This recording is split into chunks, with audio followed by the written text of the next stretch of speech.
আল্লাহ রাব্বুল আলামিন বলেন, হাসরের ময়দানে বাচ্চা জমিনে পড়ে ট্যা ট্যা করে মা মা করে কাঁদবে। মা বুঝতে পারবে না, মা টেরও পাবে না। আমার ভাই, আমার বন্ধুরা, মায়ের কথাটা কেন বলেছেন? এবার আপনাদেরকে এইখানে একজন দার্শনিকের কথা আপনাদেরকে শোনাই।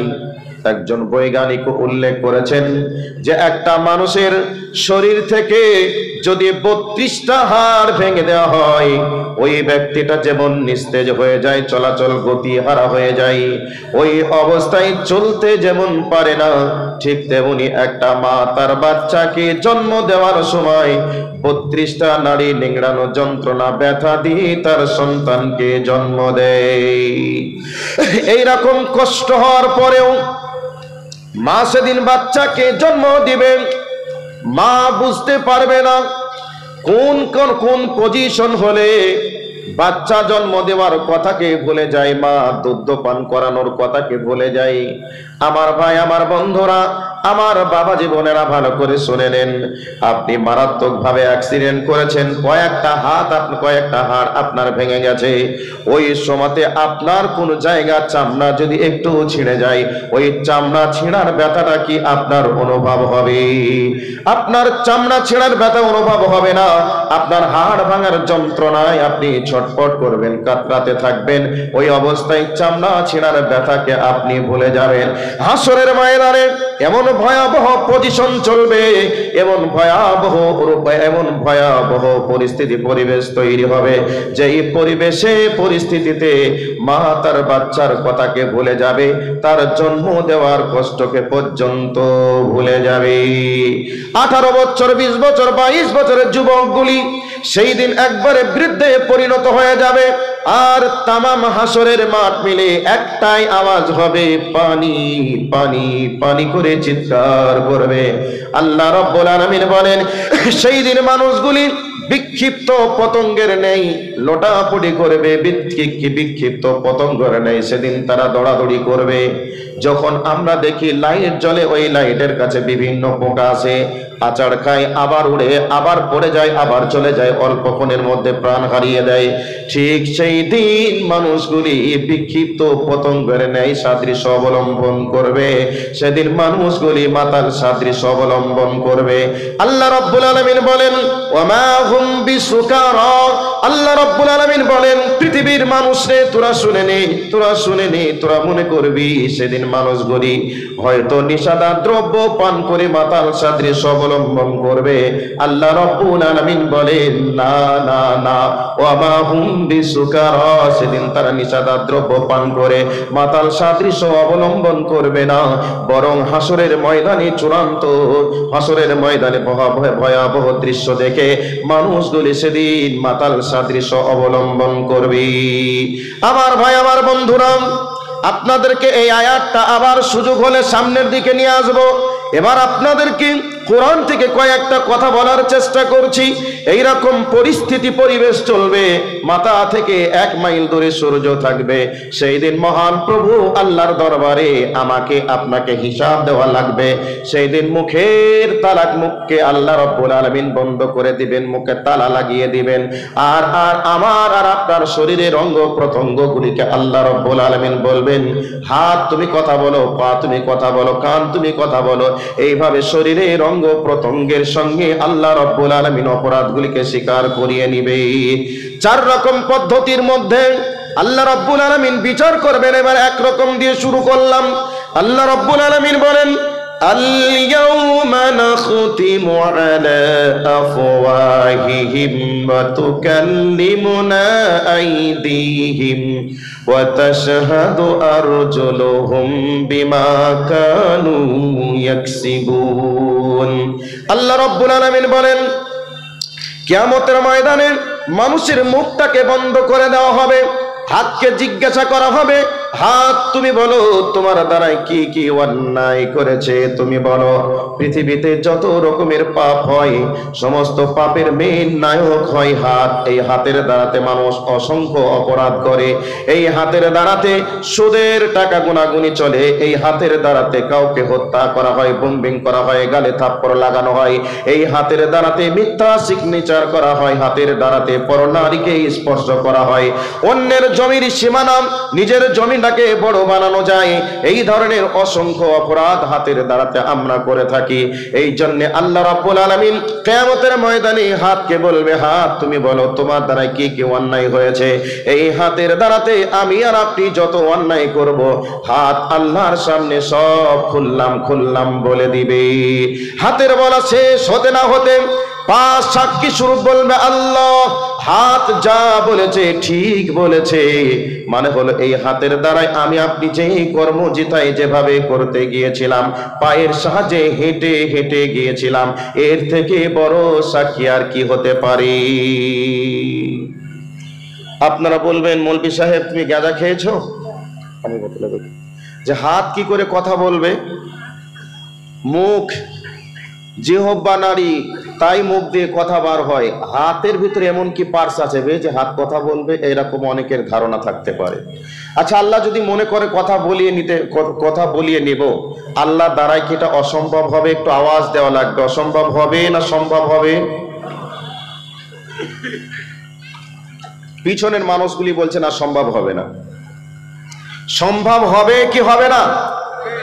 আচ্ছা, যদি বিশ্বাস করেন সম্ভব হবে তাহলে বিস্তারিত আর এখানে যুক্তি ব্যাখ্যা বিশ্লেষণে আমি আর গেলাম না। একথা চূড়ান্ত ভাবে আমাদেরকে স্বীকার করতে হবে যে আল্লাহ সুবহানাহু ওয়া তাআলা তিনি যা ইচ্ছা তাই করতে পারেন।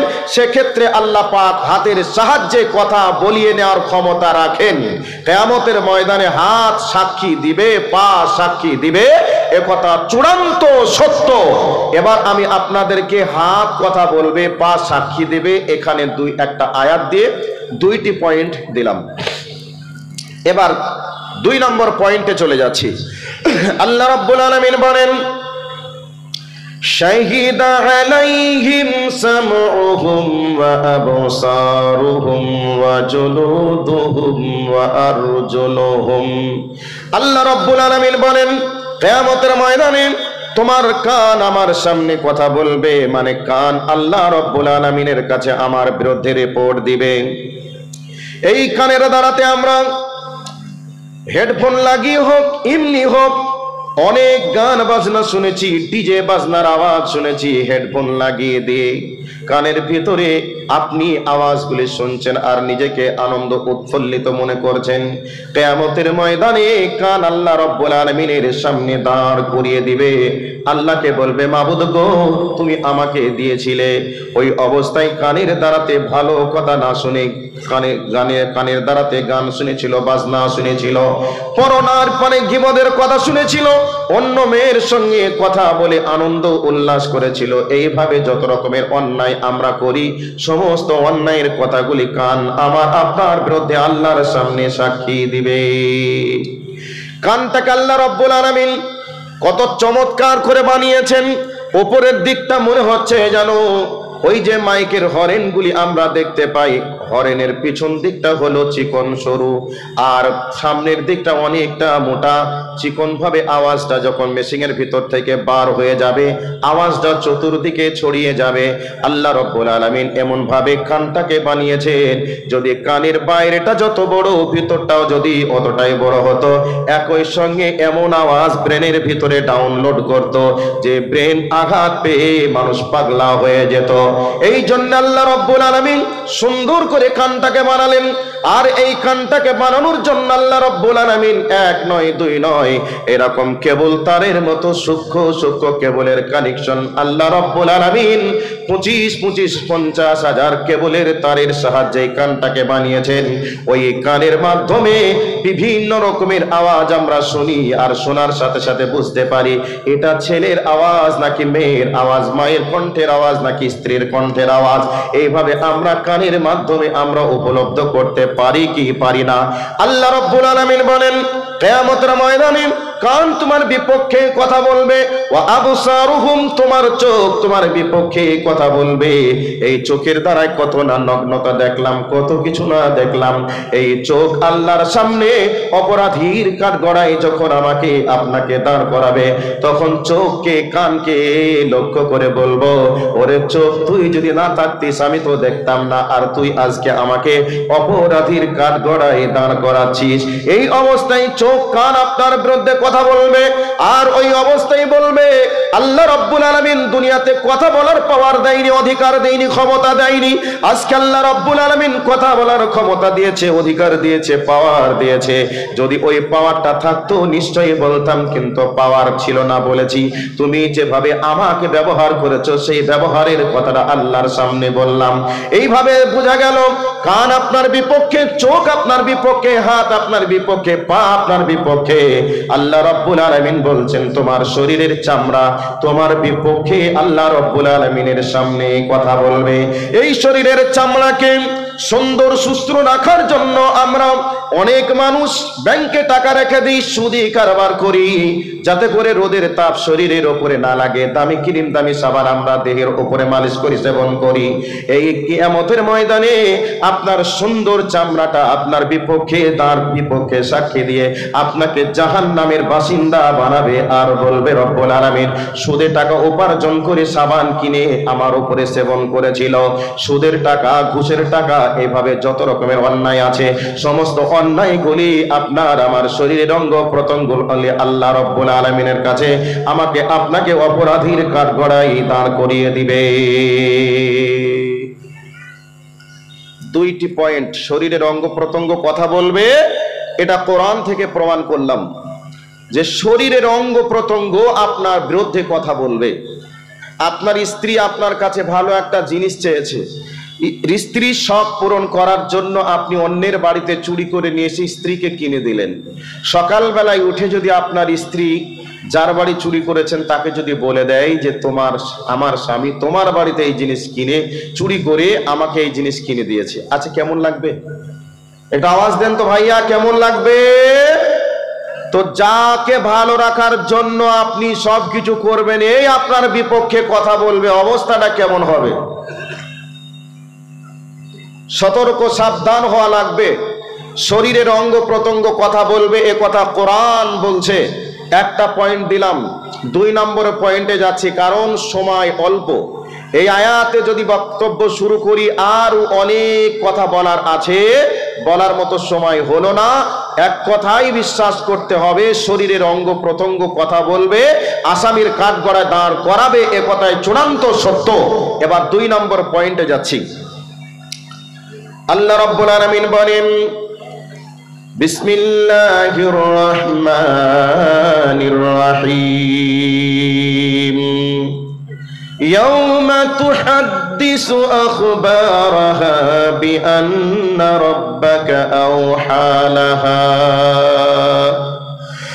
আল্লাহ রাব্বুল আলামিন বলেন কিয়ামতের ময়দানে জমিন আল্লাহর সামনে কথা বলবে। আমি আপনি জমিনের উপরে যে জায়গায় দাঁড়িয়ে যে ভালো কাজ করব, মন্দ কাজ করব, সব আল্লাহর সামনে অডিও রেকর্ডিং থেকে ভিডিও রেকর্ডিং পর্যন্ত চালু করবে, কথা বলবে। এবার আপনারা বলবেন মাওলানা এমন কথা কোথায় পেলেন? এই আয়াতটার ব্যাখ্যা একটা হাদিস দিয়ে করার চেষ্টা করছি, সহিহ সনদে বর্ণিত হাদিস। বিশ্ব নবী আমার বলছেন ফাত্তাকুদ দুনিয়া ওয়াত্তাকুন নিসা। আল্লাহ রাব্বুল আলামিন আল্লাহর নবী বলছেন, হে আমার উম্মতেরা, তোমরা দুনিয়াকে ভয় করো, তারপরে তোমরা মহিলাদেরকে ভয় করো। মহিলাদেরকে ভয় করতে বলেছেন, এটা বাস্তব কথা। কারণ একটা ছেলে এবং একটা মেয়ে যদি কাছাকাছি হয়ে যায়, পাশাপাশি হয়ে যায়, তাহলে ব্যভিচার নামক একটা অপরাধ হবে। এখানে ভয় করতে বলেছেন, বাস্তবসম্মত কথা। কিন্তু দুনিয়াকে কেন ভয় করতে বলেছেন? তার কারণ কি? তার কারণ হলো এটাই, দুনিয়ার উপরে আমি আপনি জিতাই যে অবস্থায় যে কর্ম করব, সমস্ত কর্মের রিপোর্ট আল্লাহ রাব্বুল আলামিনের সামনে জমিন প্রকাশ করে দিবে। এই জন্য আল্লাহ রাব্বুল আলামিন বলেন ইয়াউমা তুহাদ্দিসু আখবারাহা বিআন্না রাব্বাকা আওহা লাহা। আল্লাহ রাব্বুল আলামিন কিয়ামতের দিনে জমিনকে জিজ্ঞাসা করবে, জমিন তুমি বলো, তোমার সংবাদ তুমি প্রকাশ করে দাও, কে কি অপরাধ করেছে। সমস্ত অপরাধের কথাগুলি আল্লাহ রাব্বুল আলামিনের সামনে জমিন টপ টপ টপ টপ করে বলতে শুরু করে দিবে। সারাটা জীবন মিথ্যা কথা বলেছি, সারাটা জীবন চালাকি করেছি, মানুষকে ধোঁকা দেওয়ার চেষ্টা করেছি। সেই দিন কিয়ামতের ময়দানে এমন মানুষ থাকবে, সেই মানুষগুলি পর্যন্ত আল্লাহকে ধোঁকা দেওয়ার চেষ্টা করবে, বলবে মাবুদ গো, এটা তো আমি করিনি, এটা মনে হচ্ছে যেন ফেরেশতারা বাড়িয়ে লিখেছে, জমিন যেন মিথ্যা বলছে। এমনটা কথা যখন বলবে, সঙ্গে সঙ্গে জমিনকে আল্লাহ রাব্বুল আলামিন অর্ডার করবে, জমিন রে তুমি একবার ভিডিও অডিও রেকর্ডিং থেকে এবার তুমি ভিডিও রেকর্ডিং পর্যন্ত চালু করে দাও। এর উদাহরণ একটা দিই আপনাকে। মনে করে নেন, আজকের দিনের যিনি জালসার সভাপতি রয়েছেন, বৃদ্ধ মানুষ, আমার মতো একটা মোটা বুদ্ধির হোংলা চোংড়া মানুষ, রাতের অন্ধকারে হাতে একখানা অস্ত্র নিয়ে ওনার বাড়িতে আমি চুরি করতে চলে গেলাম। সমস্ত দামি সম্পদগুলি চুরি করে আমি ব্যাগের ভিতরে ভরে নিলাম। আর উনি বৃদ্ধ মানুষ ফেল ফেল ফেল ফেল করে তিনি দেখছেন, মনে মনে ভাবছেন যদি এখন কিছু বলি হয়তো আমাকে অস্ত্র দিয়ে আঘাত করে দুনিয়ার বুক থেকে বিদায় করে দিতে পারে, শেষ করে দিতে পারে। এই জন্য উনি কিছু বলছেন না, নিরুপায় হয়ে তিনি চুপ চুপ চুপ চুপ করে তাকিয়ে দেখছেন। এই অবস্থায় আমি চুরি করে কমপ্লিট হয়ে গেল, চুরি করে বাড়ি চলে আসলাম। এমতো অবস্থায় ফজরের নামাজে মসজিদে চলে গেলেন। এবার মসজিদের সভাপতি সাহেব গিয়ে বলছে, আমার বাড়িতে মাওলানা ইবাদুল্লাহ চুরি করে নিয়ে গেছে এই এই জিনিসগুলি। জনগণ বলবে চুরি করেছে ইবাদুল্লাহ, তার প্রমাণ কি আছে? উনি তখন বলবে আমি দেখেছি। এ কথা বললে মানুষ বলবে আচ্ছা ঠিক আছে, ইবাদুল্লাহকে একটু ডাকা যাক। ইবাদুল্লাহকে হাজির করা হবে। এবার চোরের মায়ের বড় গলা ইবাদুল্লাহকে যখনই জিজ্ঞাসা করা হবে, ইবাদুল্লাহ তখন সাইড কেটে বলার চেষ্টা করবে তার প্রমাণ কি আছে। সভাপতি সাহেব বলবে আমি দেখেছি। তখন ইবাদুল্লাহ বলবে তুমি দেখেছিলে তো তখন কেন আমাকে আটকাওনি বা বলনি, এখন কেন বলছে? এমন কথা বলবে কি বলবে না? এমন কথা বলবে। বলার সাথে সাথে সভাপতি সাহেব বলছে ঠিক আছে তুমি বলছো, এটা যুক্তি আছে, বাস্তব কথা তুমি ঠিকই বলছো, তবে একবার আমার বাড়ির দিকে তুমি চলো। জনগণকে সঙ্গে করে নিয়ে বাড়ির দিকে যখন আসবে, বাড়ির ওয়ালের উপরে একটা সিসি ক্যামেরা লাগানো আছে। এবার যদি মাওলানা সাহেব বলে, সভাপতি সাহেব বলেন আমার ক্যামেরাটাকে অন করে দেখা যাক ইবাদুল্লাহ এসেছিল কিনা, আমি সত্য বলছি নাকি মিথ্যা বলছি। এ কথা যখনই বলবে ইবাদুল্লাহর মুখটা চুনকালি পড়ে যাবে কি যাবে না? সেই সময় এবারে যখন আপনাকে ভিডিও রেকর্ডিং যখন দেখিয়ে দিবে ক্যামেরা অন করে, তখন যত বড়ই বুদ্ধিমান হোক না কেন কোনো বুদ্ধি আর চলবে না, কোনো কাজেও আর লাগবে না। আল্লাহ রাব্বুল আলামিন বলছেন সেই দিন কিয়ামতের ময়দানে বান্দাকে খুললাম দেখানোর জন্য অডিও থেকে ভিডিও পর্যন্ত চালু করবে। এবার বলবেন এগুলি কোথায় আছে? বন্ধুরে, মাটির ভিতরে আল্লাহ এমন 5টি উপাদান তিনি দিয়েছেন, মাটির ধারণ ক্ষমতা রাখে, রেকর্ডিং ক্ষমতা রাখে, সমস্ত কিছু ক্ষমতা রাখে। বিজ্ঞানীরা তা প্রমাণ করেছে। সামান্য একটা মোবাইল মানুষ আবিষ্কার করার কারণে মানুষ আবিষ্কার করেছে এই মোবাইলের মাধ্যমে যদি কোটি কোটি মানুষের ছবি থাকে, ভিডিও থাকে, অডিও থাকে, তাহলে যেই আল্লাহ রাব্বুল আলামিন বিশ্বের সবথেকে বড় কারিগর, যিনি জমিনের আসমানের মালিক, সেই আল্লাহ কি জমিনের মাধ্যমে এই ভিডিও অডিও সমস্ত কিছু করে নিতে পারবে কি পারবে না? আল্লাহ রাব্বুল আলামিন এই জন্য বলেন ইয়াউমা তুহাদ্দিসু আখবারাহা, জমিনকে বলবে জমিন তোমার সংবাদ বলে দাও। জমিন সংবাদ বলতে শুরু করে দিবে। সেদিন বাঁচার কোনো উপায় থাকবে না। যেথায় যে অবস্থায় রাতের অন্ধকারে দিবালোকের সামনে কোথায় কি করেছি সমস্ত কিছু অডিও থেকে ভিডিও পর্যন্ত চালু হয়ে যাবে। আমাদের সমাজে অনেক মানুষ বসবাস করে, হয়তো এলাকায় ব্যভিচার নামক, পরকীয়া নামক অপরাধগুলি হয়তো এলাকায় করে না, দূরপাল্লায় করে আসে আর বলে আমার মতো সুদী সাবিত্রী আর কেউ নেই। সুদের টাকায় এলাকায় গোনাগুনি করে না, দেওয়াদি করে না, অনেক দূরে মানুষের সঙ্গে গোপনে আলাপ করে, গোপনে দেওয়াদি করে, রাতের অন্ধকারে চলেন, দূরে চলে ব্যাংকের মাধ্যমে দেওয়াদি করে। কিন্তু জনগণ জানে না। এগুলি জনগণ না জানলে কি হবে রে বান্দা? আল্লাহ রাব্বুল আলামিন জানবেন কি জানবে না, এ ব্যাপারে আপনার কি দ্বিতীয় কোনো মত আছে না একমত আছে? আল্লাহ রাব্বুল আলামিন সমস্ত কিছুর খবর তিনি রাখবেন কি রাখবেন না? ভাই শুনে কি আপনাদের বিরক্ত লাগছে? কথা বলতে চাচ্ছে আপনাদের সঙ্গে। আল্লাহ রাব্বুল আলামিন কি জমিনের সঙ্গে এই কথা বলিয়ে নেওয়ার ক্ষমতা রাখেন কি রাখেন না? তো সেই দিন আমাকে আপনাকে আল্লাহর কাছে হিসাব দেওয়া লাগবে। রাতের অন্ধকারে, পানির তলে, জমিনের তলে, জমিনের উপরে, ফাঁকা আসমানের নিচে, জিথাই যে অবস্থায় যে কর্ম করব, নারী পুরুষ হোক, যেই হোক না কেন, যে অন্যায় জিথাই যে করবে, সমস্ত কিছু ভিডিও থেকে অডিও পর্যন্ত আল্লাহর সামনে রেকর্ড থাকবে। সেদিন অপরাধীর কাঠগড়ায় দাঁড় হতেই হবে যদি আমরা অন্যায় করি। কাজেই অন্যায় থেকে দূরে থাকা লাগবে। এমন কোন পৃথিবীর কোন সফটওয়্যার নেই যে সফটওয়্যার মেরে উড়িয়ে দিবেন যে আর আমল নামায় পাপ বলে কোনো জিনিস আছে, এটা প্রমাণ করতে পারবে না। এইরকম কোনো অপশন থাকবে না, চলবে না। তাহলে মাথা থেকে 1 মাইল দূরে সূর্য প্রচন্ড রোদের তাপে এইভাবে বিচার চলবে আল্লাহর সামনে দাঁড়িয়ে। 4 রকম পদ্ধতিতে বিচার প্রমাণিত হবে।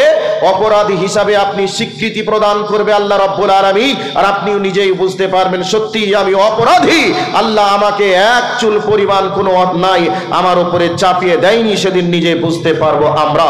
সম্মানিত উপস্থিতি, 2 নম্বর পয়েন্ট আপনাদেরকে দিলাম, 3 নম্বরে চলে যাচ্ছি। আল্লাহ রাব্বুল আলামিন বলেন ইয়ালামুনা মা তাফআলুন। আল্লাহ রাব্বুল আলামিন বলছে, বান্দা তুমি যা করো সমস্ত কিছুই তিনি জানেন। আল্লাহ কোরআনে অন্য আয়াতের মধ্যে বলছেন মা ইয়ালফিযু মিন কাউলিন ইল্লা লাদাইহি রাকীবুন আতীদ। বান্দা হেন কোনো কথা তুমি বলো না যে কথার ব্যাপারে আমি জানি না। সমস্ত কিছু কথার রেকর্ড আমার কাছে থাকবে। আল্লাহ রাব্বুল আলামিন এ কথা কোরআনুল কারীমে বলছেন। এবার আল্লাহ পাক বলছেন আমি তোমাদের জন্য সম্মানিত লেখক নির্ধারণ করেছি, কিরামান কাতিবিনা আলাইহা, কিরামান কাতিবিন। আল্লাহ পাক বলছেন তোমাদের জন্য সম্মানিত লেখক নির্ধারণ করা আছে। এই অবস্থায় রাত 12টা বাজে, পৃথিবীর সমস্ত মানুষ ঘুমিয়ে যেতে পারে, সিসি ক্যামেরা অফ হয়ে যেতে পারে, রাতের অন্ধকারে ভিডিও না হতেও পারে।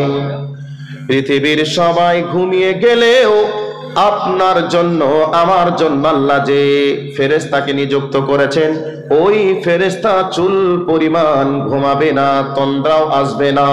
আপনি জিথায় যে অবস্থায় যা কিছু করবেন, ভালো চাই মন্দ, সমস্ত কিছু ওই সম্মানিত লেখক ফেরেশতারা লিখবে। আমার ভাই, আমার বন্ধুরা, আল্লাহ রাব্বুল আলামিন বলেন ওই ফেরেশতা সদা সর্বদাই কলম নিয়ে রেডি আছে। আপনি রাতের অন্ধকারে পানির তলে ডুব মেরেও যদি অন্যায় করেন, এই অন্যায়ের কাজগুলিকে ফেরেশতার মাধ্যমে লিপিবদ্ধ করা হবে। তাহলে ফেরেশতারা লিপিবদ্ধ রাখবে। 3 নম্বর চলে গেল, 4 নম্বরে চলে আসি। আল্লাহ রাব্বুল আলামিন বলেন ইন্নাহু আলিমুম বিজাতিস সুদূর। আল্লাহ রাব্বুল আলামিন বলেন অদৃশ্যের জিনিস পর্যন্ত আমি দেখতে পাই। তোমার অন্তরের ভিতরে যে কথাটা লুকোচুরি খেলছে, একই লেপের তলে একই বালিশে মাথা লাগিয়ে শুয়ে আছো তুমি, তোমার স্ত্রী লেপের তলায় বালিশে মাথা লাগিয়ে শুয়ে আছো, তোমার অন্তরের ভিতরে কি লুকোচুরি খেলছে তোমার স্ত্রী জানে না, তোমার স্ত্রী এখনো পর্যন্ত বুঝিনি। আল্লাহ রাব্বুল আলামিন বলছে বান্দা তোমার অন্তরের ভিতরে কোন কথাটা যেন লুকোচুরি করছে, এখনো পর্যন্ত তুমি ডেলিভারি দাওনি, প্রকাশ করনি, কিন্তু ওই কল্পনার কথাটা পর্যন্ত আমি আল্লাহ জানতে পারি, বুঝতে পারি। আল্লাহর কুদরত কত বড়! আমাবস্যার ঘোর অন্ধকারে কালো পাথরের উপর দিয়ে কালো একটা পিঁপড়ি যদি হেঁটে যায়, তারপরে আকীদা প্রমাণ করতে হবে, আকীদাকে সাফ করতে হবে যে আমাবস্যার অন্ধকারে আর কালো ঘুটঘুটি পিঁপড়ি কালো পাথরের উপর দিয়ে যদি চলে যায়, তবু রব্বুল আলামিন ওই পিঁপড়িটাকে পর্যন্ত দেখতে পান, ওই পিঁপড়ির আওয়াজটা পর্যন্ত রব্বুল আলামিন শুনতে পায়। আল্লাহ রব্বুল আলামিন এমন, তিনি আল্লাহ রব্বুল আলামিনের পাওয়ার কুদরত তিনার এত যে পানির গভীর তলদেশে একটা ছোট্ট একটা মাছ যদি বিপদে পড়ে যায়, ওই বিপদের সময় আল্লাহকে রাজ্জাক বলে ডাকবে, আল্লাহ রব্বুল আলামিনকে রুজি দাতা বলে ডাকবে। আল্লাহ রব্বুল আলামিন এমন রাজ্জাক যদি আল্লাহকে রাজ্জাক রুজিদাতা বলে ডাকে, আর আল্লাহ যদি শুনতে না পায় তাকে রুজি দেবে, বিপদে পড়ে গেছে, ওই বিপদের সময় যদি বিপদ থেকে উদ্ধারের জন্য ডাকে, তাহলে যদি আল্লাহ দেখতে না পায়, শুনতে না পায়, তাহলে ওই অবস্থায় তাকে বিপদ থেকে কে বা বাঁচাবে? কাজেই আল্লাহ রব্বুল আলামিন তিনি এমন পাওয়ারফুল রব, ওই পাওয়ারফুল রব ওই পানির পেটের ছোট্ট একটা মাছের খবর পর্যন্ত তিনি জানতে পারেন, দেখতেও পান, আর এই পিঁপড়ির পায়ের আওয়াজ পর্যন্ত দেখতে পায়, শুনতেও পায়। আমার ভাই, আমার বন্ধুরা, আমরা যে অপরাধ করি, যা কিছু করি না কেন, সমস্ত কিছু দৃশ্যগুলিকে আল্লাহ রব্বুল আলামিন তিনি স্বচক্ষে দেখেন। আর আমরা যেগুলি কানের মাধ্যমে তার শ্রবণ করি, এগুলি রব্বুল আলামিন তিনি স্বচক্ষে তিনি দেখেন এবং তিনি শুনেন। এই জন্য আল্লাহ রব্বুল আলামিন আপনার বিরুদ্ধে নিজেই সেদিন সাক্ষী প্রদান করবে। আপনাকে অপরাধীর কাঠগড়ায় দাঁড় করানোর জন্য 4 রকম পদ্ধতি চলবে। এই রকম 4 রকম পদ্ধতিতে যখন বিচার চলবে, এমতো অবস্থায় আল্লাহ রাব্বুল আলামিন বিচারের ময়দানে আপনার আমলনামাটা আপনার হাতে তুলে দিবে আর বলবে, ইকরা কিতাবাকা। আল্লাহ রাব্বুল আলামিন বলবে, বান্দা তুমি সারাটা জীবনে যা কিছু করেছো সব কিছু এখানে লিপিবদ্ধ রয়েছে, এবার তুমি পড়ে দেখো তুমি কোথায় কি করেছো। এবার আপনাদের প্রশ্ন থাকতে পারে, মাওলানা সাহেব আপনি বলছেন পড়তে দেওয়া হবে, তো আমরা তো বাংলা ভাষার মানুষ, তাল বাংলার মানুষ, আমরা আরবি জানি না, ইংরেজি জানি না, তাহলে ওই আমলনামাটা বা ওই যে আমলনামাটা আমাদের হাতে তুলে দেওয়া হবে, ওটা কোন ভাষায় থাকবে? আরবিতে থাকবে নাকি বাংলায় থাকবে? আল্লাহ রাব্বুল আলামিন সেই জন্য বলে দিয়েছেন, বান্দারে তোমার আমলনামা পড়ার জন্য তুমি নিজেই যথেষ্ট হয়ে যাবে, তাই আরবি থাক নাকি বাংলা থাক কারো কাছে যাওয়া লাগবে না, তোমার আমলনামা তুমি নিজেই পড়তে পারবে। একটা ইংরেজিতে চিঠি আসলে আমরা দুনিয়াতে মাস্টারকে খুঁজি, আরবিতে যদি কোনো কিছু লেখা থাকে মাওলানাদেরকে খুঁজি, কিন্তু বন্ধুরে আল্লাহ এমন একটি সফটওয়্যার আল্লাহ রাব্বুল আলামিন দিবেন, আমরা যেই ভাষার লোক না হলে হই না কেন, সমস্ত ভাষাগুলি উড়িয়ে দিয়ে সেদিন আল্লাহ রাব্বুল আলামিন আমলনামা যে ভাষায় তিনি লিখবেন সেই ভাষা পড়ার জন্য আমি আপনি যথেষ্ট হয়ে যাব। এই অবস্থায় আল্লাহ রাব্বুল আলামিন আমলনামাটা দিবেন, আমরা পড়ব, পড়ার পরে এবার আমরা আশ্চর্য হয়ে বলবো, মালি হাদাল কিতাবু লা ইউগাদিরু সাগীরাতাও ওয়ালা কাবীরা। আল্লাহ রাব্বুল আলামিনকে বলবো, মাবুদ গো কি আশ্চর্য ধরনের কিতাব, পুস্তক, আমলনামা তুমি লিপিবদ্ধ করে রেখে দিয়েছো। মাবুদ গো এই আমলনামায় চুল পরিমাণ একটু বাড়িয়েও দেওয়া হয়নি, একটু কমিয়েও দেওয়া হয়নি, ভালো কাজ করেছি তাও লেখা আছে, মন্দ কাজ করেছি তাও লেখা আছে। জীবনে যে অন্যায়গুলি আপনি করেছেন আমি করেছি, চোখের সামনে যেদিন দেখবো এই অন্যায় আমার দ্বারাই হয়েছিল, সঙ্গে সঙ্গে দেখার পরে আপনার আমার মনে চলে আসবে, সেদিন স্মরণে চলে আসবে।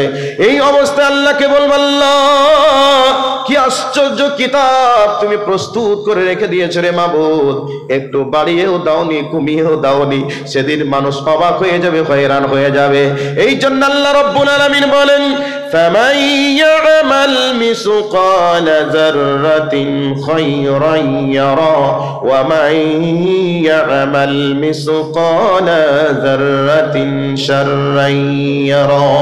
আল্লাহ রাব্বুল আলামিন বলেন, বান্দারে কিয়ামতের ময়দানটা জীবন হিসাব তোমাদের কাছ থেকে আমি আল্লাহ নিব, ঠিক তেমনি ভাবে আমি আল্লাহ তোমাদেরকে হিসাবটাও বুঝিয়ে দেব।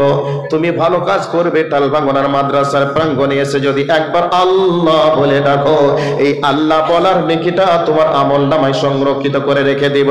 তুমি 5 টাকা 10 টাকা 5,000 50,000 টাকা তুমি দিবে, এই আমলনামাতে লিপিবদ্ধ থাকবে। সেদিন তোমাকে আমি আল্লাহ হিসাব দেব আর বলবো, আমি তুমি টালভাঙ্গনা মাদ্রাসায় যে এই কাজটা করেছিলে, যে দান করেছিলে, আমি তোমার দানকে বিফলে দেইনি, নষ্ট করে দেয়নি, তোমার দানগুলিকে অন্যের আমলনামাতেও দেয়নি, বরং তোমার আমলনামাতে লেখা আছে, তুমি দেখে নাও।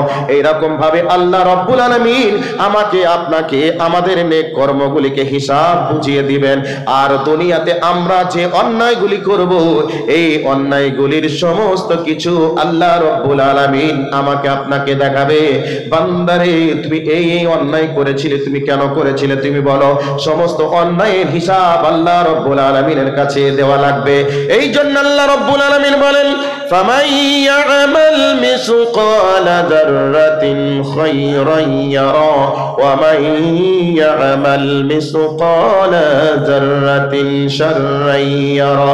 তুমি যদি অনুপরিমাণ তুমি যদি ভালো করো, আমি তোমার জন্য লিপিবদ্ধ করে রেখে দিব, আর অনুপরিমাণ তুমি যদি বদমাইশি করো, তাও তোমার আমলনামাতে লিখে দিব। এই মুখের মধ্য দিয়ে, এই মুখের মাধ্যমে আমরা যদি কাউকে আঘাত দিয়ে কথা বলি, তাও সেখানে লেখা থাকবে। আমরা যদি অন্তরের ভিতরে কল্পনা করে আমরা অপরাধ করতে যাই, এগুলিকে আল্লাহ লিপিবদ্ধ করে রেখে দেওয়ার পরে আল্লাহ রাব্বুল আলামিন ভালো কাজের কারণে মাফ করে দিবে। এইভাবে অসংখ্য আমলনামায় অসংখ্য অপরাধের কথাগুলিকে সেদিন আমার আপনার চোখের সামনে দিনের আলোর মতো পরিষ্কার ভাবে দেখানো হবে। পরিস্থিতিটা একবার ভেবে দেখুন, একবার ভেবে দেখুন, দুনিয়ায় যদি এই প্রচন্ড রোদের তাপে কাউকে যদি বলা হয় 15 কোটি মাইল দূরে সূর্য আছে, এরপরেও যে রোদের তাপ দেয়, এই প্রচন্ড রোদের তাপে জ্যৈষ্ঠ মাস বৈশাখ মাস চলছে, প্রচন্ড রোদের তাপে কাউকে যদি বলা হয় পিচওয়ালা রাস্তার উপরে তোমাকে 1 ঘন্টা দাঁড়িয়ে থাকতে হবে, বিনিময়ে 1 লক্ষ টাকা দেওয়া হবে, তবে খালি পায়ে। আচ্ছা, কে সাহস করে দাঁড়াবে বলুন তো? যদি কেউ দাঁড়িয়ে যায়, তাহলে তার পায়ের চামড়া কি সুস্থ থাকবে না অসুস্থ হবে? 1 লক্ষ টাকার লোভে যদি দাঁড়িয়ে যায়, দেখা যাবে 2 লক্ষ টাকা খরচ করেও তার পা ঠিক হবে বলে মনে হয় না। তাহলে এই দুনিয়ায় আপনার 15 কোটি মাইল দূরে সূর্য থাকার পরে এই সূর্যের তাপে যদি পরিস্থিতি পরিবেশটা এমন হয়, তাহলে যেদিন মাথা থেকে 1 মাইল দূরে সূর্য থাকবে আর 50,000 বছর সমান একটা দিন হবে, সেদিন পরনে কোনো কাপড় থাকবে না, পরনে কোনো কাপড় থাকবে না, পায়ে জুতা স্যান্ডেল থাকবে না। সেই হাসরের ময়দানটা একেবারে আপনার পুরে তামার আকার ধারণ করবে। সেই দিন আমার আর আপনার কি অবস্থা হবে একবার কল্পনা করে দেখুন। দুনিয়ায় সামান্য কয় বছরের সুখের জন্য, আনন্দের জন্য আমরা যেভাবে পারি সেভাবে দুনিয়াকে উপার্জন করার চেষ্টা করি। আমরা হালালকে হারাম মনে করি না, হারামকে হারাম মনে করি না, নিজের ন্যায় অন্যায় ভাবার চিন্তা ভাবনাও করি না। অন্যের টাকা নিজের পকেটে আসলেই হলো, অন্যের জমি জায়গা বিক্রি করে দিয়ে হলেও নিজের বাড়িটা যদি 4 তলা বানানো যায়, অন্যের বাড়িটা ভেঙে চুড়ে যদি আমার বাড়িতে এসি লাগানো যায়, অন্যের ছেলেকে ভিক্ষা বা ভিখারি বানিয়ে দিয়ে আমার ছেলেকে যদি উকিল আইপিএস অফিসার বানানো যায়, তাহলেই ভালো হয়। এইরকম পরিস্থিতি পরিবেশ চিন্তা ভাবনা আমাদের। তো সেই দিনে আপনি আর আমি একেবারে দাঁড়িয়ে থাকবো 50,000 বছর সমান দিন। ওই দিনের ব্যাপারে আপনাকে প্রস্তুত হওয়া লাগবে। সেদিন টিকতে পারবেন কিনা, সেদিন টিকতে পারবো কিনা। সেই দিন কোনো কলমের জোর চলবে না, কোনো নেতৃত্বের পাওয়ার থাকবে না, সেই দিন কোনো বংশীয় দলীয় দাপট থাকবে না। সেই দিন আপনার আমলের বলে কিয়ামতের ময়দানে টিকতে হবে। সেই কিয়ামতের ময়দানটা কত ভয়াবহ হবে আপনার অন্তরের কাছে একটু আমি বিবেকের কাছে প্রশ্ন রাখলাম। আগেই যে কথা বলেছিলাম, মা তার বাচ্চাকে ভুলে যাবে, মা তার বাচ্চাকে ভুলে যাবে। কোরআনের আর একটা আয়াতে যাচ্ছি, এই আয়াতটার কথাগুলি আপনাদেরকে মনোযোগ সহকারে শোনার জন্য আন্তরিকভাবে অনুরোধ জানাচ্ছি। আল্লাহ সুবহানাহু ওয়া তাআলা তিনি বলেছেন, ইয়াউমা ইয়াফিরুল মারউ মিন আখিহি। এখানে আল্লাহ সুবহানাহু ওয়া তাআলা তিনি কয়েকটা পয়েন্টের কথা আলোচনা করেছেন। সব থেকে নিকটের মানুষ যারা, সেই নিকটের মানুষগুলিকে আমরা বিপদে পড়ে গেলে স্মরণ করি, নিকটের মানুষগুলি বিপদের সময় পাশে এসে দাঁড়াই, উদ্ধার করার চেষ্টা করে। তো আল্লাহ পাক সেই নিকটের ব্যক্তিগুলার নামকে আল্লাহ পাক উল্লেখ করেছেন। নিকটের মানুষের ভিতর থেকে একটা নিকটের মানুষ হলো আপন ভাই। ভাই যখন বিপদে পড়ে যায়, তো ভাইয়ের বিপদে সর্বপ্রথম আগিয়ে যায়। পৃথিবীতে ভাইয়ের মতো আপন কেউ হয় না। তো এই ভাইয়ের জন্য সর্বপ্রথম দুনিয়াতে আগিয়ে যায়। কেমন বলে দিয়ে একটু, ছোট ভাইকে কোনো একটা অন্যায় করার কারণে ছোট ভাইকে মার্ডারের হুমকি দিয়েছে। এই অবস্থায় ছোট ভাই মার্ডারের হুমকি পেয়ে সর্বপ্রথম বড় ভাইয়ের কাছে আসবে, বড় ভাইকে বলবে, ভাই আমি তো তোমার ছোট ভাই, তুমি আমাকে কত না ভালোবাসো, কত না ভালোবেসেছো, তবে আমার দ্বারা এই অন্যায় হয়েছে, যার কারণে আমাকে অমুকের বেটারা হুমকি দিয়েছে মার্ডার করবে। এ কথা বড় ভাইকে যখন বলবে ছোট ভাই, তখন বড় ভাই বলবে, আচ্ছা ঠিক আছে, টেনশন করিস না, তুই বাড়ি থেকে বার হবি না, তুই খাওয়া দাওয়া কর, বাড়ির ভিতরে থাক, দেখি আমি তোর জন্য কি করতে পারি। এ কথা ভাই হিসাবে ভাইকে বলবে কি বলবে না? কথা বলুন, বলবে কি বলবে না? বলবে। 2 নম্বর, ভাইকে কোথাও বেঁধে পিটাচ্ছে, প্রহার করছে, এই অবস্থায় কেউ যদি বলে, কোথায় আছিস? অমুক জায়গায়। আরে তোর বড় ভাইকে অমুক জন গাছে বেঁধে পিটাচ্ছে, অমুকের বিটার। আচ্ছা বলুন, এই সংবাদটা শোনার পরে ছোট ভাই কি দাঁড়িয়ে থাকতে পারবে, বসে থাকতে পারবে?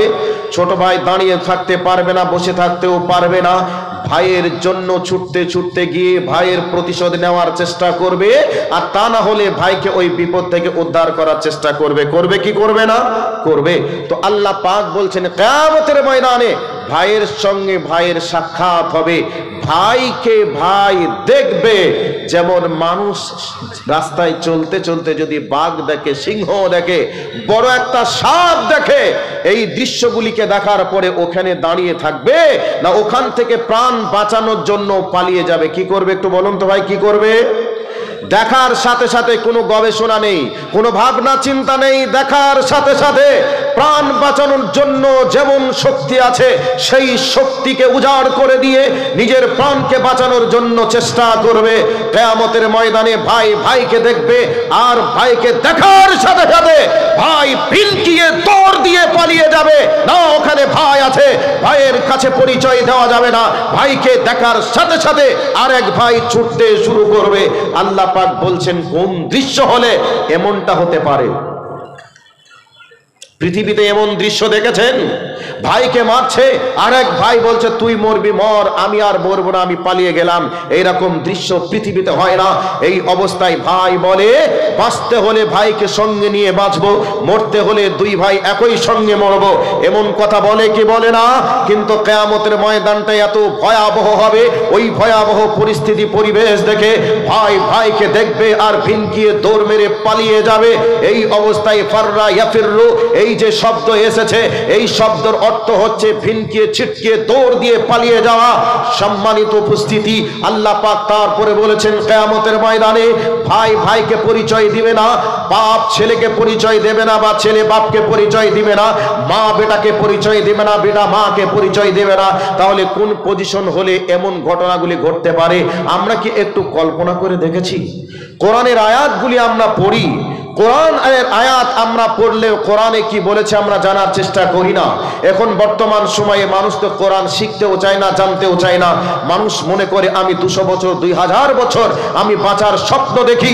এই স্বপ্ন দেখে মানুষ তার সার্বিকভাবে চেষ্টা চালায়, দুনিয়ার আমি শেষ সীমা অতিক্রম করব, কিন্তু কবরে যাব, হাসরে যাব, মিজানে যাব, পুলসিরাতে যাব, এ ব্যাপারে যে একটু প্রস্তুতি নেওয়া লাগবে, এর প্রস্তুতি সম্পর্কে কারোর কোনো চেষ্টা নেই।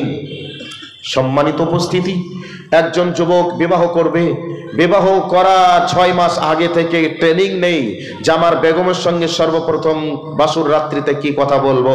একটা মেয়েও ভাবে যে আমার স্বামীর সঙ্গে সর্বপ্রথম কি কথা বলবো, বাসুর রাত্রির গল্পটা কেমন হবে, বাসুর রাত্রিতে এক অপরের সঙ্গে আনন্দটা কেমন হবে। এর জন্য 6 মাস থেকে প্রস্তুতি নেই, ট্রেনিং নেই, পরামর্শ নেই এক অপরের কাছে। কিন্তু আমি আপনি নীরব নগরের মাটিতে চলে যাব 70 বছর জিন্দেগিকে অতিক্রম করে, সর্বপ্রথম আমার রবের সঙ্গে কবরে কিভাবে আমার হিসাবটা রবের কাছে যাবে, কবরের প্রথম রাতটা আমি কেমন করে পার করব, এ ব্যাপারে আমাদের মনের মাঝে কারোর চেষ্টা নেই, কারোর চিন্তাও নেই, কারোর ভাবনাও নেই। এই চিন্তা ভাবনা যদি আমাদের অন্তরে এসে যায় তাহলে আমাদের নিশ্চয় একটা পরিবর্তন হবে। সম্মানিত উপস্থিতি, আপনাদেরকে ছোট্ট করে কথাগুলি আর একবার বলার চেষ্টা করছি, শুনে রেখে দেন। আমরা দুনিয়ার জন্য যেভাবে পারি সেভাবে আমরা চেষ্টা করি, শিক্ষিত অশিক্ষিত গরিব ধনী সবাই চেষ্টা করে দুনিয়ায় আমার একটা গাড়ি হোক একটা বাড়ি হোক, সবাই চেষ্টা করে আমার ছেলে ডাক্তার হোক ইঞ্জিনিয়ার হোক প্রফেসর হোক, সবাই চেষ্টা করে। কিন্তু এই চেষ্টা করে যেভাবে দুনিয়ার জন্য আখিরাতের জন্য সবাই যদি আমরা দুনিয়ার তুলনায় 10% চেষ্টা করতাম, আমরা সকলে জান্নাতি মেহমান হতাম, দুনিয়ায় আমরা শান্তির বাগানে বসবাস করতাম। কিন্তু আখিরাতের তুলনায় দুনিয়ায় আমাদের কোনো দুনিয়ার তুলনায় আখিরাতের আমাদের কোনো প্রস্তুতি নেই। কথাগুলি একটু মিলিয়ে দেখুন, কথাগুলি আমি ভুল বললাম নাকি ঠিক বললাম? ভাইয়া, কত ভয়াবহ পরিস্থিতি পরিবেশ তৈরি হবে সেই দিনে। এবার শুনে নেন, আল্লাহ রাব্বুল আলামিন বলেন কিয়ামতের ময়দানে এবার মানুষের হিসাব চলবে। মানুষদেরকে দুই হাতে দুই ভাবে আমলনামা দেওয়া হবে, ডান হাতে দেওয়া হবে, বাম হাতেও দেওয়া হবে। যারা অপরাধী হবে তাদেরকে বাম হাতে আমলনামা দেওয়া হবে, যারা নেক কাজ করবে তাদের জন্য দুনিয়াতে ডান হাতে আমলনামা দেওয়া হবে।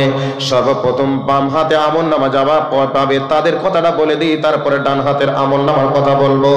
আল্লাহ রাব্বুল আলামিন বলেন فَأَمَّا مَنْ أُوتِيَ كِتَابَهُ بِشِمَالِهِ فَيَقُولُ يَا لَيْتَنِي لَمْ أُوتَ كِتَابِيَهْ। সেই দিন ডান বাম হাতে যাদেরকে আমলনামা দেওয়া হবে, বাম হাতে আমলনামা পাওয়ার পরে তারা বলবে আয় আল্লাহ, যদি আমাদের আমলনামা না দেওয়া হতো, মরে গিয়েছিলাম ভালোই ছিলাম, যদি আর জীবিত না হতাম কতই না ভালো হতো। এইভাবে যারা লক্ষ বছর হাজার বছর বাঁচার স্বপ্ন যারা দেখে, ওই মানুষগুলি সেদিন আফসোস করে বলবে যদি হিসাবটা না হতো কতই না ভালো হতো। এই অবস্থায় তারা বলবে ফাআম্মা মান উতিয়া কিতাবাহু বিশিমালিহি ফায়াকুলু ইয়া লাইতানি লাম উতা কিতাবিয়া ওয়া লাম আদরি মা হিসাবিয়া ইয়া লাইতাহা কানাতিল কাদিয়া।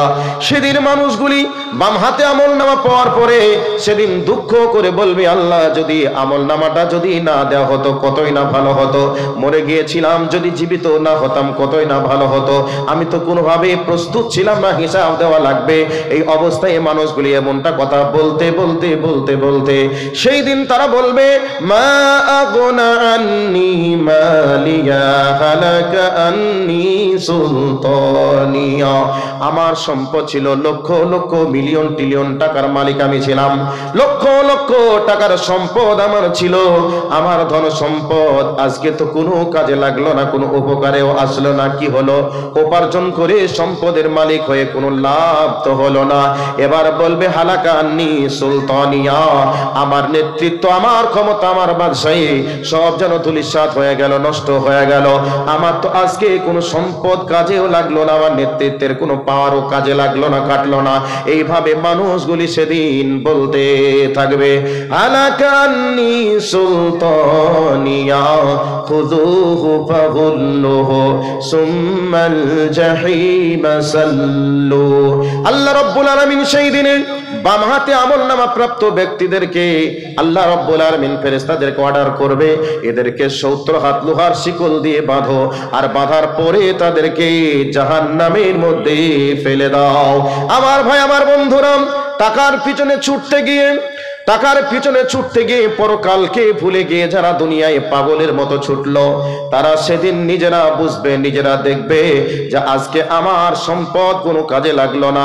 যারা নেতৃত্বের পাওয়ার নিয়ে যারা দুনিয়ায় লাপালাপি ফাটাফাটি করে, তারাও সেদিন বলবে আজকে আমার বংশীয় দাপট কোনো কাজে লাগলো না, আজকে আমার নেতৃত্ব রাজনৈতিক দলের কোনো কাজ চললো না, পাওয়ারও কোনো কাজে লাগলো না। সেই দিন মানুষগুলি সেদিন আফসোস করবে আর নিজের আঙ্গুলগুলি মুখের ভিতরে ঢুকিয়ে দিয়ে কচকচ কচকচ করে চিবাবে, কামড়াবে, আর নিজেরা সেদিন হাই হাই হাই হাই করে চিৎকার করবে, ইয়া নাফসি বলে চিৎকার করবে, পানি পানি করে সেদিন আওয়াজ দিতে থাকবে। আমার ভাই, আমার বন্ধুরা, আল্লাহ রাব্বুল আলামিন এবার কোরআনুল কারীমে ডান হাতে আমলনামা প্রাপ্ত ব্যক্তিদের জন্য কি বলেছে সংক্ষিপ্ত আকারে বলে দেই। আল্লাহ রাব্বুল আলামিন বলছেন ফাআম্মা মান উতিয়া কিতাবাহু বিয়ামিনিহি ফায়াকুলু হা উমকুরাউ কিতাবিয়া। ইন্নী যানানতু আন্নী মুলাকিন হিসাবিয়া ফাহুয়া ফি ঈশাতির রাদিয়া। আল্লাহ রাব্বুল আলামিন বলেন, ডান হাতে আমলনামা দেওয়া হবে। মানুষ সেদিন আনন্দ চিত্তে হাস্য উজ্জ্বল চেহারা নিয়ে মানুষ সেদিন বলতে থাকবে, দুনিয়ায় যেমন একটা ছেলে যদি পরীক্ষায় ভালো রেজাল্ট করে, রেজাল্ট করার পরে তাকে যদি জিজ্ঞাসা করে তুমি কত নাম্বার পেয়েছো, সেই ব্যক্তি মুখে কথা না বলে রেজাল্টটা মার্কশিটটা যেমন হাতে ধরিয়ে দেয় আর বলে তোমরা দেখো আমি কত পেয়েছি কোন সাবজেক্টে। ঠিক তেমনি ভাবে আল্লাহ রাব্বুল আলামিন বলেন, কিয়ামতের ময়দানে যারা ডান হাতে আমলনামা পাবে তারা হাস্য উজ্জ্বল চেহারা নিয়ে আনন্দে মানুষকে বলতে থাকবে, হা হু মুকরাহু কিতাবিয়া, তোমরা আমার আমলনামাটা পড়ে দেখো। ইন্নী জানানতু আন্নী মুলাকিন হিসাবিয়া, আমি জানতাম আমার রবের কাছে সাক্ষাৎ করতে হবে আর আমার রবের কাছে আমাকে হিসাব দেওয়া লাগবে, এই ব্যাপারে আমি প্রস্তুত ছিলাম আর সেইভাবে আমি দুনিয়া করেছিলাম। ইন্নী জানানতু আন্নী মুলাকিন হিসাবিয়া ফাহুয়া ফি ঈশাতির রাদিয়া। আল্লাহ রাব্বুল আলামিন তাদেরকে এবার সম্মানিত জনক তাদেরকে জীবন দান করবেন, হাস্য উজ্জ্বল জীবন আল্লাহ রাব্বুল আলামিন দান করবেন। এই অবস্থায় আল্লাহ রাব্বুল আলামিন বলেন তাদেরকে এবার সম্মানের জীবন শুরু করা হবে, সম্মানের জীবন তাদেরকে দেওয়া হবে। আল্লাহ পাকের পক্ষ থেকে তাদের জন্য বলা হবে কুতুফুহা দানিয়া, তোমাদের জন্য ফল ফ্রুটগুলি তোমাদের আয়ত্তের ভিতরে লাগালের ভিতরে রেডি আছে, ওই ফল ফ্রুটগুলি তোমরা ভক্ষণ করবে, তোমরা খাবে। কুলু ওয়াশরাবু হানিয়াম বিমা আসলাফতুম ফিল আইয়ামিল খালিয়া, তোমরা দুনিয়াতে যেভাবে আমল করেছো সেই আমলের বিনিময়ে আজকে তোমাদের জন্য এই সার্বিকভাবে তোমাদেরকে আমি আল্লাহ সমস্ত পরিষেবা তোমাদের জন্য প্রস্তুত করে রেখে দিলাম। ভাইয়া 60 বছরের জীবনটাকে কন্ট্রোল করে নিয়ে যদি কোরআন সুন্নাহ অনুযায়ী আমরা চালাতে পারি তাহলে আমাদের ডান হাতে আমলনামা আসবে হাসরের ময়দানে, আর আমাদের জন্য আল্লাহ রাব্বুল আলামিন তিনি বলবেন, বান্দা তোমাদের জন্য একবারে তোমাদের আয়ত্তের ভিতরে লাগাতে পারবে, বসে বসে খেতে পারবে, তোমাদের আয়ত্তের ভিতরে আমি বিভিন্ন ফল ফ্রুটগুলিকে রেডি করে রেখে দিলাম, তোমরা খাবে, এখানে তোমরা অবস্থান করবে, তোমাদের মনে যা চাইবে তোমরা তাই করবে, যা খেতে মনে চাইবে তোমরা তাই খাবে।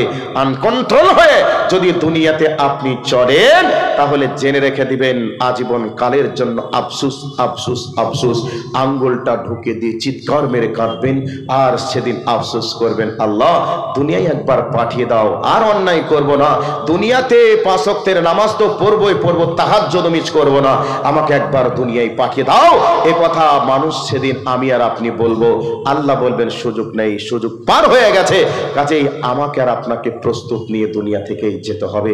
যাই হোক, 11টা ছুঁই ছুঁই ভাব চলে আসলো। আমার পরেও একজন বিজ্ঞ বক্তা, 2 বাংলার খ্যাতনামা বক্তা ফজিলাতুল শেখ নূর মোহাম্মদ খাতির সাহেব, উনি আসবেন। তো আমি আর কথা সামনের দিকে বাড়াতে গেলে অনেকটা সময়ের প্রয়োজন হবে। আমি আজকে সামনে অল্প টাইমের ভিতরে কে কে ডান হাতে আমলনামা পেতে চান, কে কে ডান হাতে আমলনামা পেয়ে আয়ত্তের ভিতরে বিভিন্ন ফল ফ্রুটের বাগানে অবস্থান করতে চান, কে কে আনন্দে সুখের জীবন মানে অতিবাহিত করতে চান, উপভোগ করতে চান, তাদেরকে একটু টেস্ট করে দেখব আসলেই তারা পেতে চায় কি জান্নাতে যেতে চায় নাকি ডান হাতে আমলনামা পেতে চায়। এর একটু ল্যাবরেটরির মাধ্যমে টেস্ট করে দেখি সেই বান্দা এখানে আছে কি না নেই। যদি থাকে তারা অবশ্যই আসবে, আর যদি না থাকে তাহলে আসবে না। এবার আল্লাহর গোলাম যারা আছেন, এটা হচ্ছে মাদ্রাসা, এই মাদ্রাসায় আমি 2 বছর আগে সম্ভবত এসেছিলাম, গত জালসার আগের জালসায় এসেছিলাম।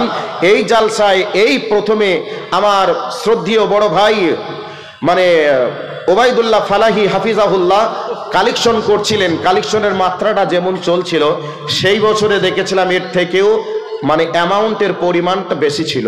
তো আলহামদুলিল্লাহ যথেষ্ট সারা শব্দ আপনারা দিয়েছেন। আজকে একটু টেস্ট করে দেখব ডান হাতে আমলনামা কে কে পেতে চান, আর সেদিন হাস্য উজ্জ্বল চেহারা নিয়ে আল্লাহর সামনে কে দাঁড়াতে চান, একটু আপনাদেরকে দেখব। আমি এখানে কোরআনুল কারীমটা হচ্ছে 30 পারা, কোরআনুল কারীম হচ্ছে 30 পারা। এই 30 পারা কোরআনের দাম আপনাদের কাছে চাইবো, একটা পারা কোরআনের দাম গোটা পৃথিবীকে বিক্রি করে দিলে হবে না। তবু আপনাদের কাছে একটু বলার জন্য বলছি, 30 পারা কোরআনের দাম 2টি 1000 করে 60,000 টাকা লাগবে। 30 জনের কাছে 2টি করে 1000 টাকা চাই। আর যারা 2টি করে 1000 টাকা দিবেন তারা মনে মনে ভাববেন ইনশাআল্লাহ কোরআনকে ভালোবেসে আজকে এই মাদ্রাসা প্রাঙ্গণে আমি যেহেতু 2টি 1000 টাকা দিয়েছি, নিশ্চয় এই বাবু দাঁড়াও, নিশ্চয় আমি ডান হাতে আমলনামা পাবো আল্লাহর কাছে আশা রেখে আপনার কাছে 2টি 1000 টাকা দাবি রাখবো। 2টি করে 1000 টাকা মারদে মুজাহিদের মতো 30 জন 2টি 1000 করে টাকা দেওয়ার জন্য প্রস্তুত থাকুন। কি নাম বাবু তোমার? তারিকুল আলম। কত আছে? 10,000, 8,000 আর 2,000 দেওয়া যাবে না? এরা 10 করে দাও বাবু। কি করো তুমি? ঠিকাদারি। তাহলে কম হয়ে গেল নাকি? আর আগে বেশ কিছু দিয়েছে, 200, 100, 500, 2000 করে দিয়েছে। আল্লাহ তোমার বান্দাদের দানকে কবুল করো। আর তারিকুল ইসলাম 8,000 দিয়েছিল, এখন হলো 2000 মিলে 10,000। নারে তাকবীর। আল্লাহ তোমার বান্দার দানকে তুমি সাদরে মঞ্জুর করো, মনের আশাকে পূরণ করো। হায়াত এখন আমি 2000 টাকার লিস্টে এসেছি, 500, 1000 টাকাটা পরে হবে। 2000 টাকা একবার নারে তাকবীরের আওয়াজ দিব। 2টি করে 1000 টাকা দেনেওয়ালা 30টা জায়গা থেকে দাঁড় হয়ে বলবেন যে মাওলানা কোরআনের জন্য 2টি 1000 টাকা দিলাম, বিনিময়ে ডান হাতে আমলনামা পেতে চাই। এর আশা রেখে কোরআন মতো জীবন করব, এই নিয়াত করে 2টি 1000 টাকা দিবেন। ইনশাআল্লাহ কিয়ামতের ময়দানে ডান হাতে আমলনামা পাওয়া যাবে। সাহাবীরা ডান হাতে আমলনামা পাওয়ার জন্য তেনারা জীবন দিয়েছেন, রক্ত দিয়েছেন, শহীদ হয়েছেন। তারপরে নিজের মায়েদের বুককে খালি করেছেন, নিজেদের সন্তানদেরকে ইয়াতিম বানিয়েছেন, নিজের স্ত্রীকে বিধবার সাজ সজ্জা গ্রহণ করিয়েছেন শুধু জান্নাতি মেহমান হওয়ার জন্য। আজকে যারা এখানে উপস্থিত রয়েছেন মাত্র 2টি করে 1000 টাকা 30টা মারদে মুজাহিদের কাছে চাইব। একবার সিংহের মতো আওয়াজ দিয়ে উঠে দাঁড়িয়ে বলবেন যে মাওলানা সাহেব আমি 2টি 1000 টাকা দেব। 2টি 1000 করে টাকা 30 জনের কাছে থেকে চাচ্ছি। এবার একবার নারে তাকবীর আওয়াজ হয়ে যাক। 30 জন উঠে দাঁড়িয়ে বলবেন আমি 2টি করে 1000 টাকা দিলাম। একবার আওয়াজ দেন নারে তাকবীর, নারে তাকবীর। সর্বপ্রথম একজন সিংহের মতো গর্জন দিয়ে বলুন যে মাওলানা সাহেব আমি 2টি 1000 টাকা দেব, একটা পারা কোরআনের দাম। একজন উঠে বলুন তো তাড়াতাড়ি, একজন তাড়াতাড়ি উঠুন। সম্মানিত উপস্থিতি, একজন দার্শনিক বলেছেন যে কোরআনটা তোমরা দেখছো সাদা কাগজে কলমের কালি দিয়ে লেখা। বাবাজি নাম কি? হাবিবুর রহমান। দেখে নেন, বয়স্ক মানুষ, রিটায়ার্ড প্রাপ্ত লোক।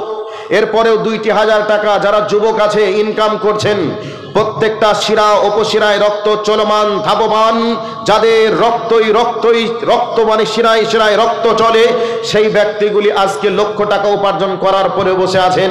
আর হাবিবুর রহমান রিটায়ার্ড প্রাপ্ত লোক হওয়ার পরেও আল্লাহর কোরআনের জন্য 2টি 1000 টাকা দেওয়ার ওয়াদা করেছে। ভাই 2 নম্বরে কে আছেন? একজন দার্শনিক বলেছেন যে তোমরা দেখছো যে কলমের কালি দিয়ে সাদা কাগজে কোরআনটাকে লেখা আছে, আর আমি দার্শনিক বলছি না না, কলমের কালি নয়, সাদা কাগজে নয়। আমি দার্শনিক দেখছি যে কোরআনটাকে শহীদের রক্ত দিয়ে লেখা আছে। শহীদরা যদি রক্ত না দিত কোরআন পৃথিবীর বুকে আসতো না, কোরআনকে আমরা পৃথিবীর মানুষ পেতাম না। কাজেই কোরআন লেখা আছে শহীদের রক্ত দিয়ে। কাজেই হাবিবুর রহমান সাহেব উনি 2টি 1000 টাকা দিয়েছেন কোরআনের মহাব্বতে, কোরআনের জন্য।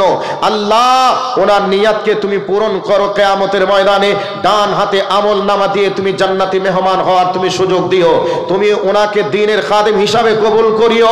বাড়ির সকল সদস্যকে তুমি 5 ওয়াক্তের নামাজি বানিয়ে নিও। আমিন, আল্লাহুম্মা আমিন। জাযাকাল্লাহ খায়রান জাযা ফিদ দুনিয়া ওয়াল আখিরা। ভাইয়া 2 নম্বরে কে আছেন? তাড়াতাড়ি করে 2 নম্বরে কে আছেন? আল্লাহর গোলাম, আল্লাহর বান্দা কে আছেন? 2 নম্বরে তাড়াতাড়ি আসুন। আমার মা ও বোনেরা, আপনারাও এসেছেন, আগে দেখেছিলাম অনেক মহিলা এখানে আসেন।